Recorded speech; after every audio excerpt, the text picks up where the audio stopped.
मजबूरी जात बानी ससुरार हो तोहरे से सच्चा बात करी हम प्यार हो ससुराल जातारू। हाँ ये जान मजबूरी बा हम जी के का करो अभी हम अपन जान दे ना ये जान ऐसे मत करिए कह के हमार प्यार के क्रिया हमरा के माफ कर दो प्लीज। अब का मांगेलू माफी कैलू जमन बा काफी पियावा संग चल दिहनु हमसे करवट के पियावा संग चल दिहनु हमसे करवट के बिजली के तार पाई यार तोहर मोहरी लटक के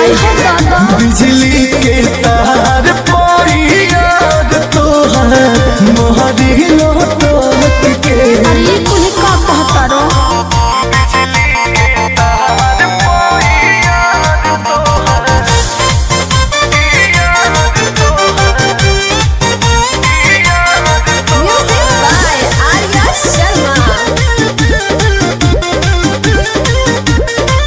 कुछ दिनवा के बाद नई हराबा में आइब जब तोहे ना लाऊ कब तो कैसे जी पाए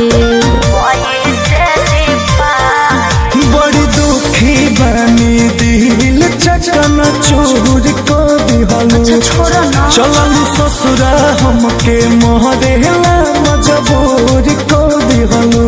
का करी अब जानी रोआ हमारी कोरा मिली पोट के अब जानी रोआ हमारी कोरा मिली पोट के बिजली के तार पोई यार तोहर मोहरी लटक के बिजली के तार पोई यार तोहर मोहरी लटक के। ठीक नहीं खबर तू